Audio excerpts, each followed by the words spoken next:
In this video, I'm going to show you how to make an axe handle completely from scratch. And we're going to start by using this axe as a template to trace the outlines on this piece of ash.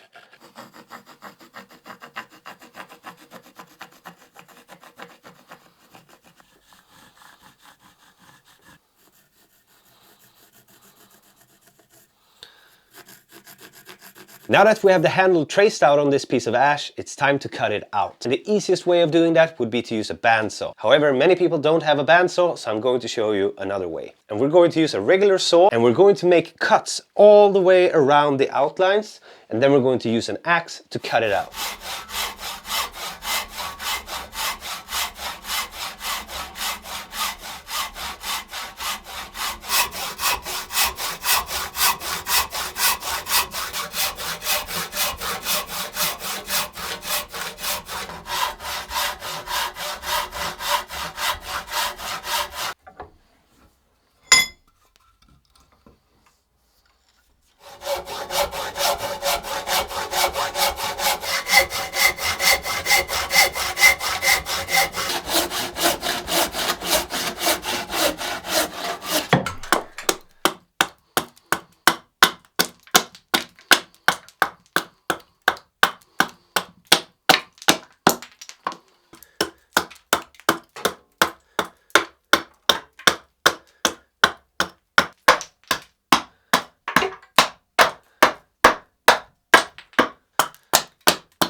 Alright, so we have the rough handle now cut out, and what I like to do next is that I like to seat the head, because that way I can make a new center line aligned with the edge, and then I can move on to shape the handle. Now the way that I do this is that I take the head and I flip it upside down, and I simply draw the shape of the inside of the eye here. And I will use that as a template. Now a draw knife is a really good option for this specific type of task. However, this type of ash is very tarry, so I'm actually going to use rasps instead. I don't want to risk ruining the handle. So depending on the wood, a draw knife can be really useful. Or maybe it could be the fact that I lack skills in using a draw knife.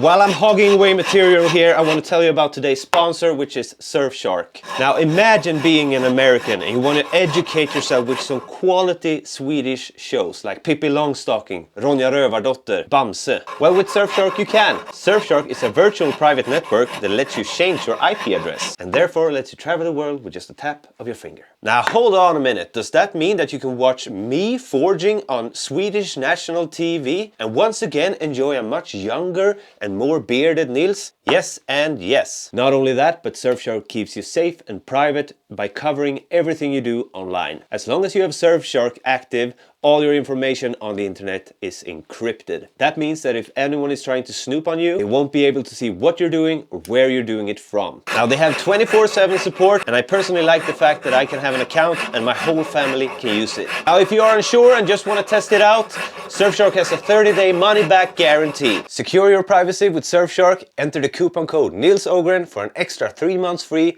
over at surfshark.deals/Nils Ogren. Thank you Surfshark for supporting my work. Let's get back to the video.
Okay, so we're starting to get a really good fit now, and I'm now going to switch to using a knife to do the last of the work. And if you look closely here, you can see that we have clear lines all around the head, which is good. We have a good fit. However, we need to get the head further down. So I'm going to use the knife, and I'm going to start cutting just before where I can see the marks and move my way up towards them. I don't want to touch the wood that's closer to the top of the handle because I want there to be mass there so that we get a really nice and tight fit inside the eye.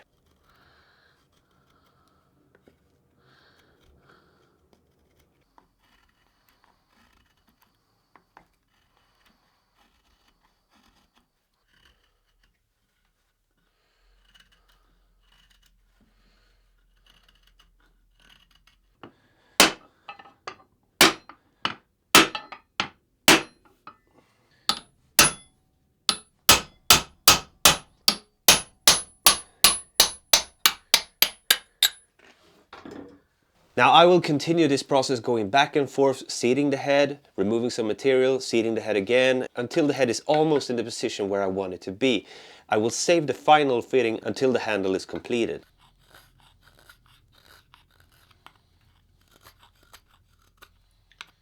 Alright, so the head is now in a good position and it's time to draw a center line and finally start shaping the handle.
Now I'm choosing to go for a hand-carved finish on this handle, but you don't have to do that. You could just continue using rasp, then move over to files and then finish off with some sandpaper. And you will have a really nice handle, no doubt about it. However, there is something poetic with a carving axe having a carved handle, don't you think? I find that if you have an opportunity to carve, you should take it, especially on a small handle like this. Carving is really nice and it's a calming experience. You can listen to your favorite audiobook, do whatever you want. It takes a while, but it's really nice and you get a chance to work on your knife skills. Who would say no to that, right? Now I'm opting to go for an octagonal-esque handle here, which means that it has 8 sides. And the reason for that is that I really like the control that you get, and the other reason is that it's very easy to customize. So let's say that you receive this axe from me and you don't really like the octagonal handle, then you can just take a knife or a file or whatever and you can continue working on the handle until it fits you. So it's very easy to customize, and for some strange reason carvers are really good at customizing wood pieces. Who would have known, right? Now I'm going to continue carving the handle until I'm happy with it, and then we're going to hang the axe.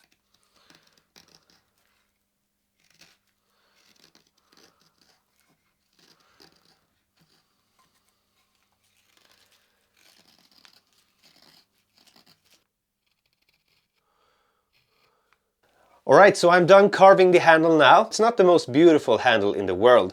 If I were to use nice words, I would probably call it rustic. That's most likely because I'm an amateur knife worker and an amateur carver. However, I did enjoy myself and had a lot of fun, and most importantly, the handle feels amazing. It's very hard to show you on camera, but it feels really good. So it definitely works. However, it will have more of a rustic look. So if you don't prefer that, go with sandpaper and files and you'll have a pristine looking handle. The next thing that we're going to do is that we're going to prepare the handle for a wedge so that we actually can hang the head so that it doesn't come loose. And the way that we do that is that we're going to remove the head first, and then we're going to cut a slot for the wedge, and then we'll prepare the wedge.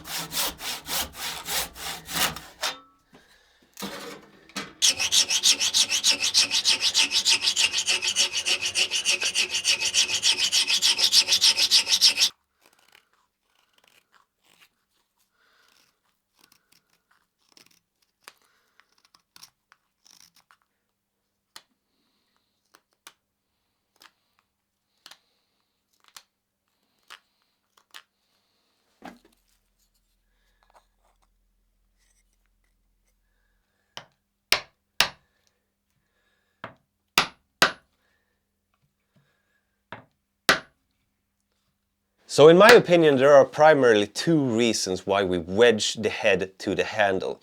The first and most important reason is to eliminate the risk of the head flying off the handle in the middle of a swing. Now that could be devastating either for you or if you have someone close by. We don't want sharp things flying around. Now the second reason is to make the fit even tighter and reduce the risk of the head getting loose and wobbly. Now when it comes to wedge material, I have seen all kinds of wedge materials on the internet with great results, and I guess that it has to do with what types of wood you have available and what you're used to. And it also could have something to do with the wedge geometry. Now personally, the most experience I have is with either ash or walnut.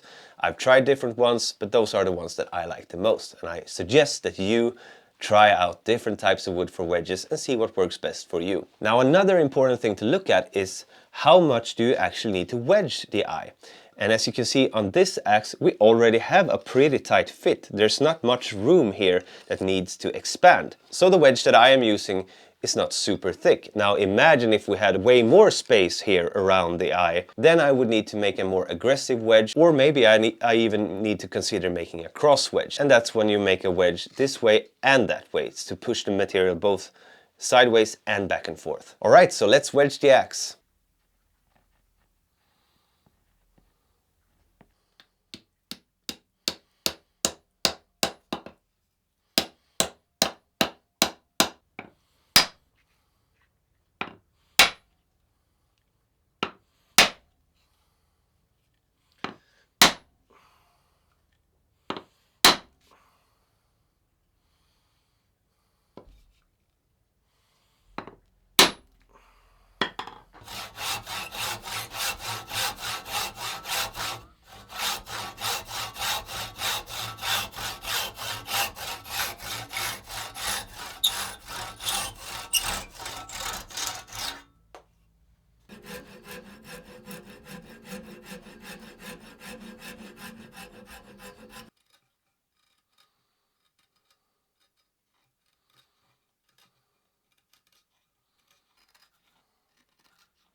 So there is still one important part that's missing on this axe, and that's a nice thick coat of linseed oil.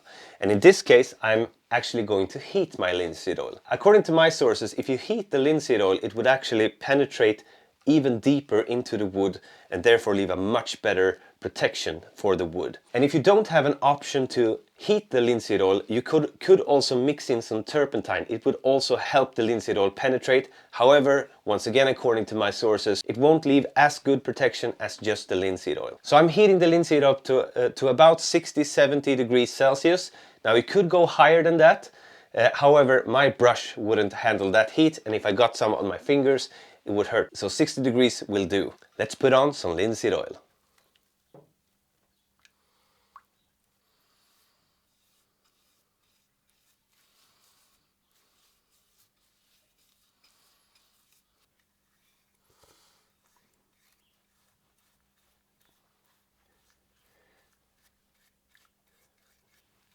Thank you so much for watching the video. So in today's video, we made a carving axe handle from scratch, completely by hand.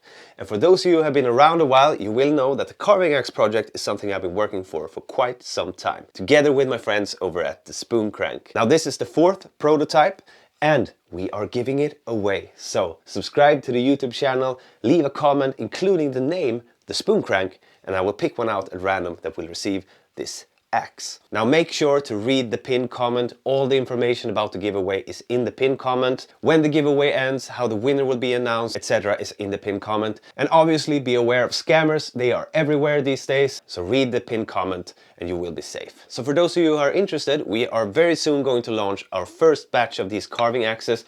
So to find out more, make sure to head over to the Spoon Crank. You can find a link in the description and in the pinned comment. You can find more information about the axe. You can sign up to get notified once it's available. You can even sign up to their email list to get even more information, and you can check out some of their other pretty cool products, especially if you're interested in carving and sharp things. I hope that there was something that you can take with you from this video.